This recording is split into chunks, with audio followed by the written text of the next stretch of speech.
Good evening, everybody. So today I have the author of the seller who wrote that open letter to Amazon. It was titled An Open Letter from a Distraught Third-Party Seller to Amazon.com. It's the number one post on Amazon seller forums, and I posted on Medium. I had a few thousand views, and it was on Facebook, and it was many places. So we want to hear a little bit from the seller who I'm speaking to. So tell us a little bit about your history on Amazon, what happened, and what made you so distraught, and what do you think Amazon should do to change the situation? As we know, you're just talking as one seller. I know many thousands, or hundreds for sure, who are in your position. So tell us what happened. So, firstly, thanks for having me on. I appreciate you being the voice of the seller. Um, so, uh, about in August, I was traveling, and I just get a message one day that my account has been deactivated. That's really the story. And since then, they allowed us to remove some of the inventory, but we were still talking about 1 million plus in inventory and cash being held. And within our network of resellers, uh, other people have also had similar issues. So we were kind of the first ones to have, from the earlier guys, to get hit with this new department, Scram, at Amazon, which is basically, we think it has to do with like a law passed maybe a year plus ago in Congress to weed out the what they call unsuitable goods, which is basically stolen goods, what we think. And they suspected, I guess, some of our inventory to be stolen. So, so prior to that, I should say, actually, they did provide us with some ASINs to provide a chain of custody, and we did the best we can. We buy deals, so these aren't like items. These are end of life items or overstock or different opportunity buys. These are not like direct current, direct from manufacturer items. So it's very difficult to actually get a provenance on a deal item.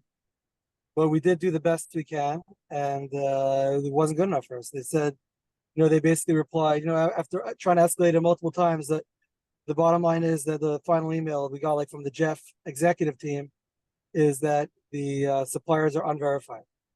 So that's the issue. How do you know it's not stolen? So we do we know that a lot of the wholesalers for many years. You get, first of all, you can just tell by the price usually.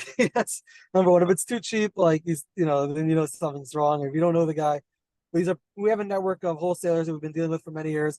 Some of them these aren't like fly by night people. We're talking about people that have warehouses and that are in business for many years.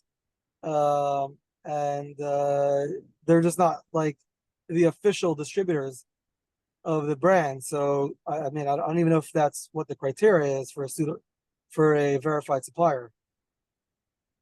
Right. So one of the things you wrote on the letter, which I agree, is that if you don't want us to be on the website on Amazon, let us know. Give us 3 months. Let us sell out, and we'll go sell life insurance. Amazon doesn't do that. What did Amazon do?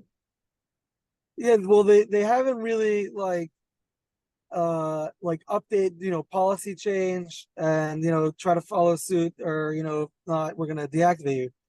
It was more reactionary. I think it's just an overcorrection. I do, I read a lot of the seller forums. I do not think there are nefarious actors at play here. It's a massive company. They're risk averse. They're probably under pressure from the government or whatnot. And anybody who and also the people that are in this process of verifying, they're not in the industry, so they don't understand what a legitimate wholesaler is and what isn't. So you're up to the discretion of the people that are nameless, faceless people in a massive company, that are deciding if you're in business or not. Yeah, Just turning off the spigot. It's vicious. It's vicious. And at one point, I was optimistic that Amazon was doing better, but the past year was just horrific.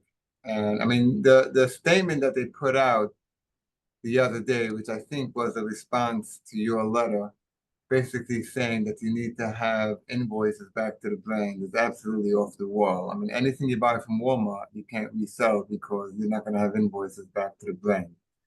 So even if they do a correction on that statement, which I think they're going to your point, it shows that the people who are policing it really are not in the industry and they don't know what's legit and what's not legit. Well, one of the things I wrote in my article on this around a year ago is that if Amazon suspects one SKU may be stolen, quarantine that, will deal with that separately. And if it's a legitimate company like you guys, let you guys keep selling. Would you agree with that?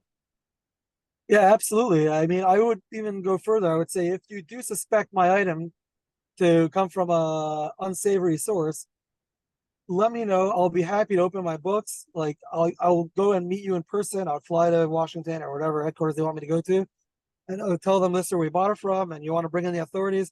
Actually the irony is of this thing is that I have a couple of competitors slash colleagues, friends that had actual stolen goods, and they it was brought to Amazon attention by by marshals by the authorities, and because the authorities were involved, they were vindicated and they were able to sell.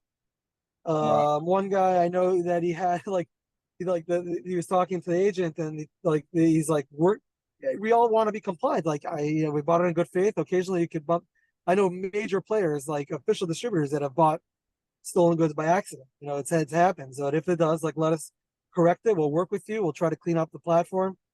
Um, so yeah, I mean, please like work with us. We're happy to. We want to be compliant. We want to, and we're happy to help if we can. Right, and I think the whole latest GTG was built for that, that we want to be compliant, we want to do it right, but work with us. And for some reason, Amazon seems to get it twisted, and they literally leave the guys, like what I posted today. I don't know if you saw that, this comic relief, just someone from China, I think, a Chinese seller, selling NASCAR items, all counterfeit, obviously counterfeit. Nothing happens. And then someone like you is selling 8 years with a bunch of employees, millions of dollars a month, and there's no one to talk to. So they get it all twisted. Yeah, And it's frustrating. it's very frustrating, but it's not too late. And I hope Amazon sees this and reinstates your account. Or I think if they call you and speak to you for 5 minutes, do you think that'll be enough to get you reinstated? I wish they can. I would meet them in person if I can. I would fly on my dime. Yeah, I would love to. I would love to meet them.